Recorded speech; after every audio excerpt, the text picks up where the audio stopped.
What's up, Giants fans? It's your boy Noname, and I'm coming at y'all with my instant reaction and tiny bit of analysis of the Jets versus Giants game. Alright, now the preseason Jets versus Giants game. Now we came out with the win. I think the final score was like 31-22. Should have been 31-15, but hey, it happens. The Giants showed a good showing, but there's so much room for improvement. Like, as you watch the game, it was the way we got our touchdowns were just through explosive plays, but other than that, we really didn't move the ball too well. Obviously, except for that boy out there, Daniel Jones, DJ, Big Stones Jones, Daniel, the Stormbringer Jones, when he threw his touchdown, lightning and thunder was all over the place, Jones. Know what I'm saying? He came out there, bro. He proved people wrong. Man. He came out there. He solidified his place as a worthy pick of the New York Giants. Went 5 for 5, 67 yards and a touchdown. And by the way, that touchdown pass, guys, I'll admit, bro, I was watching the game side by side with Kid Blue's live stream, and he said something that even I was thinking. He like, the placement on that touchdown throw was amazing. The placement of that ball was amazing. The placement and the timing on that touchdown throw, like the way he got it through two defenders, perfectly timed so that it hit Benny Fowler before his feet went out, and then placed right in the chest, away from the other defenders, was amazing. You know, that's a throw that even some, like a couple of NFL stars can't make that throw. Like, I'm surprised that DJ has that in him. He came out, and in fact, the placement and timing on all of his throws were amazing. He looked incredibly poised and calm within the pocket. He didn't look too worried, which is, I'll say I expected, because his offensive line at Duke was probably one of the worst in the country. He was continuously getting pressured and continuously getting chased around the field. So this Giants offensive line, even though it's not the best in the world, is definitely a huge upgrade for him. I mean, coming in there, he's probably looking at all the offensive linemen and thinking they're Joe Thomas, every single one of them, because of how good they are compared to his old one. So he definitely looked a lot more calm and poised than I guess anybody expected to, but that's because of his college football line and the timing on his balls. Like, every single one of those balls came out like almost immediately. He knew where he was going before the play happened, and that's both a good thing and a bad thing. It's a good thing because, I mean, you know where you're going. There's not going to be really any delay in it. The only reason you could count it as a bad thing is because I think it was like on one or two of those throws I didn't really see him go through his full reads, but hey, it turned out okay in the end. I would like to see him, speaking on just purely a mechanics-based observation, and since he's a rookie and whatnot, I would like to see him go through his reads a bit more. But obviously we came out a touchdown, so I can't complain too much. And getting back to it, he knew where the ball was going. He threw the ball to his receiver in stride. Each of his receivers, he threw it to them in stride. Some of them right in the chest. Perfect ball placement.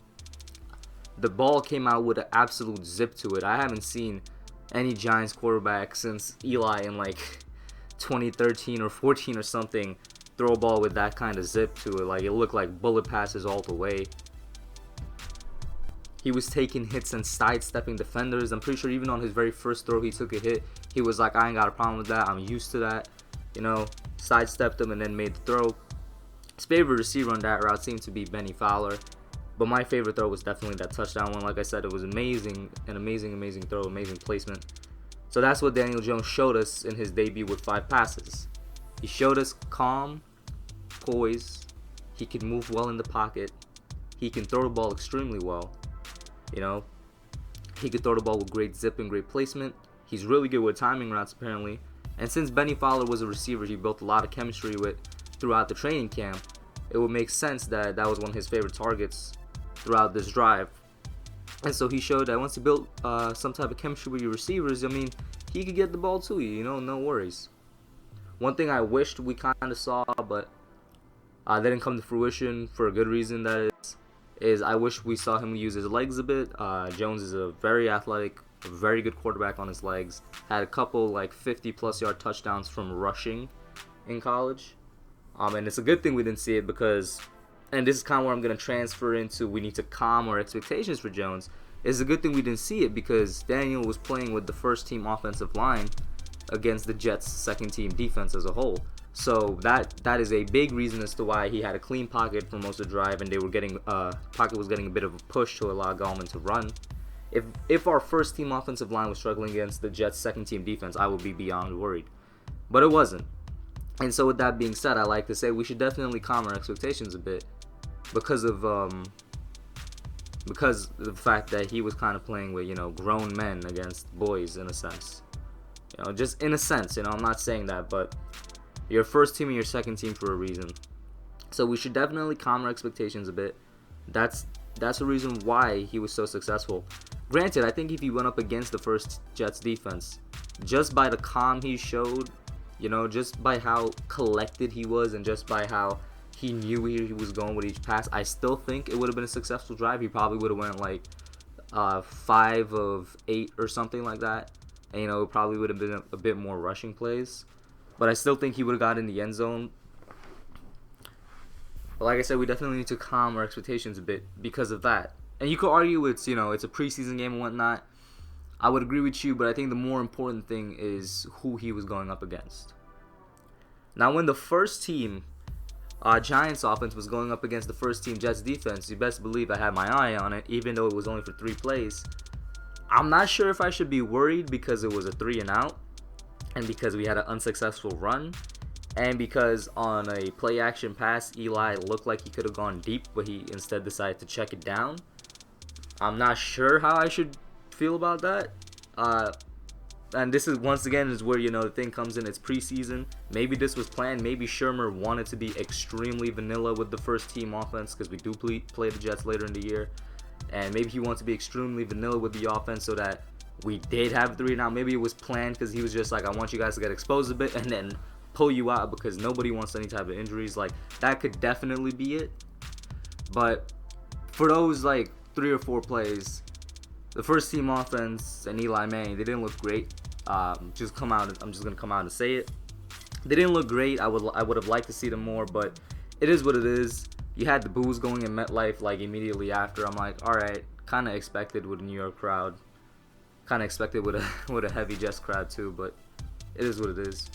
I liked that the first team offensive line stayed in even for Daniel Jones, so they were in there for 2 drives because I wanted to see them get exposed a bit more, want them to build that chemistry, that in-game chemistry, want to see them get hit, get used to getting hit, all of that was nice to see.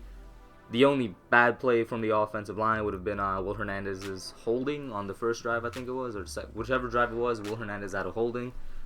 Need to get it. Will, you need to develop past that, bro. You had a lot of holding calls last year. This is the year you gotta stop getting them, at a frequent pace. But other than that, they performed well.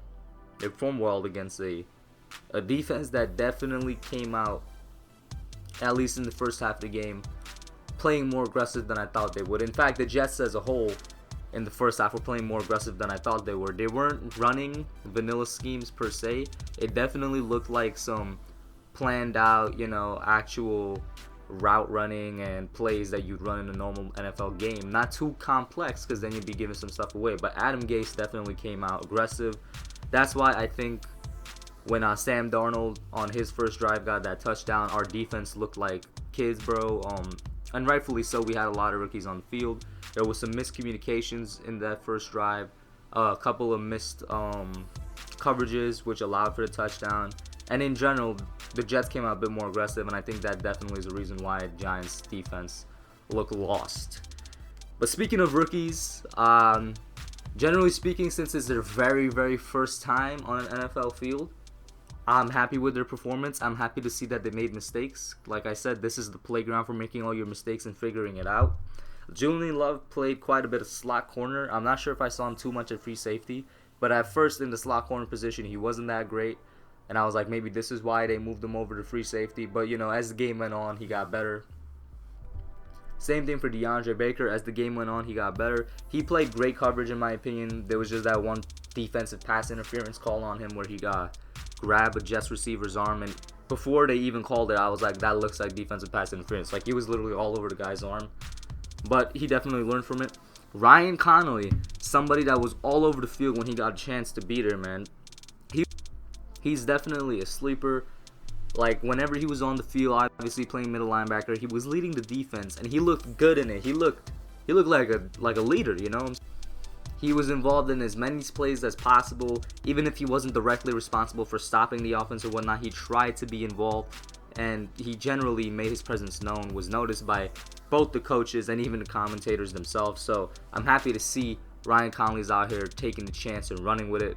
He's definitely somebody I think that could take that second middle linebacker spot. I think right now it's Tay Davis. Who knows? I mean, that was on the unofficial depth chart. That's definitely going to change by the time the season starts. But he has a good chance of taking over that spot. Against the second team Jets offense, there was some good safety and linebacker play. Aggressive but good fundamentals in the pass defense, like I mentioned with Baker. There was good run defense and pressure. I already talked about Ryan Connolly. Oh yeah, towards the end of the game, where it really kind of got spicy for the Giants rookies, Jake Carlock had a nice pick six. I can't remember if it was on Davis Webb or another Jets backup quarterback. And like just a couple plays later, Corey Ballentine had a pick. And Corey Ballentine had a good game too. He was really good in run defense, stopping the run and tackling guys out in the open field. And then he finally showed some great cornerback presence in that pick he had towards the end of the game. Really happy for Corey Ballentine. Everybody knows about his Cinderella story. He kind of had a mishap at like the very beginning of the game. I'm pretty sure he dropped like a kick return or a punt return or something. In general, our special teams, other than Aldrich Rosas, there's definitely some stuff to work out there. There was quite a few drops during the game. Needs improvement there. I don't want a repeat of Jacksonville last year. But like I said, this is the playground for all your mistakes. So get it all out now so it doesn't happen during the regular season, you know? Going back to the offense, just going through my notes here, guys. Like I said, very vanilla for most part with the first and second team. There was quite a few short passes that kind of changed up when Jones got in the game. Fowler shined, as I said.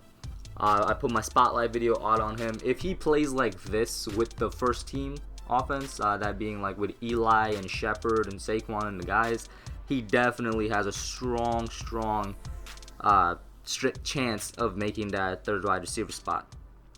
There was quite a few receivers that shined here, man. Russell Shepard stepped up. Alonzo, Russell, and Reggie White also stepped up. They had good games. I'm a big fan of Reggie White.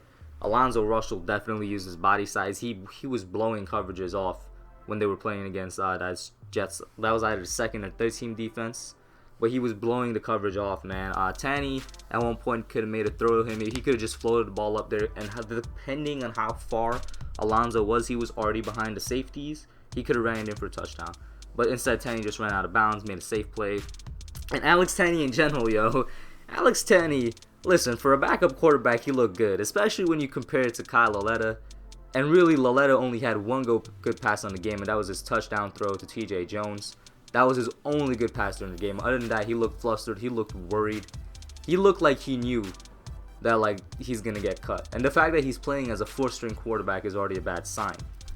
So, I mean, I wish Lauletta the best, but I don't know what's happening with him.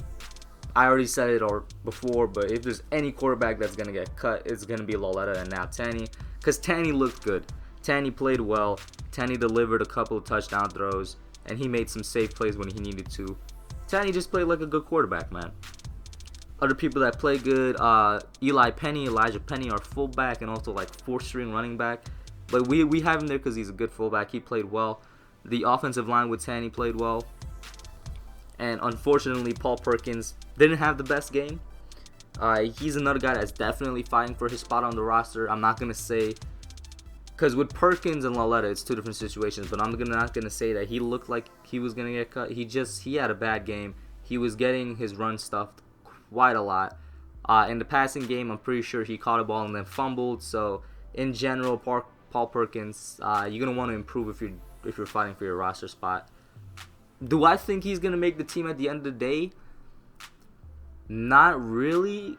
I mean, we have quite a few running backs fighting for that third spot, and even some want to challenge Gallman for the second. And Last night, it didn't look like anybody could have challenged Gallman for second, but if Perkins continues to play this way, he's not going to be on the roster. He needs to improve. So those are my general notes from the preseason game, guys.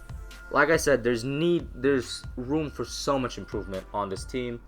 A grain of salt sprinkled everywhere. It is preseason, but I'm still looking for these improvements. I still want to see, that is, if we even see the first team offense next week against the Bears. This would be a perfect time if Khalil Mack and the boys play just one drive. It would be the perfect time to see how they perform against the Bears D-line. Because last year, with a less than stellar offensive line, we held them off pretty well. The pocket was quite clean for Eli last year, and the times that the Bears did get through, it was like you expected them to get through because it's the Bears. It's Khalil Mack and Akeem Hicks and the guys. Like, they're expected to get through when they're one of the top defenses of the NFL. So this would be a nice time, even if it's for one drive, even if it's another 3 and out, to see how our new revamped offensive line goes against the Bears. I want to see improvement there. I want to see better blocking. If it's Shurmur plan to really keep it extremely vanilla and keep the starters out, then I guess I can't really wish much in terms of I want to see Eli make some better passes. Defensively, I definitely want to see less fouls, less flags. We had a lot of flags on the defensive side. I want to see better pass coverage and better pass plays from the linebackers. The linebackers kind of got burnt again this game. Better communication between the guys, not just the rookies. And in general, a more calm and collected defense. Like I said, when the first team defense was out there as a whole, for those first 3 plays of games, or first 5 or whatever, how long it took Sam Darnold to get down the end zone, they look flustered and they look like they were caught with their pants down. So in general, I don't want to see that. That's what I got for y'all. Let me know what you think. It's a bit of a longer video. I might label it analysis, but I'm just going over my notes here. It was a good game. I'm happy that Daniel Jones came out and, for the most part, at least for a week, put his haters and doubters to rest and restored faith in Giants fans. I'm happy for that. We need to temper our expectations, though, because looking across the board, there's a lot of stuff to improve. I'm out, guys. Alright, guys. Thanks for watching. Put your comments down below. Make sure you smash that like button, subscribe, and turn on post notifications. Until next time, I'm out.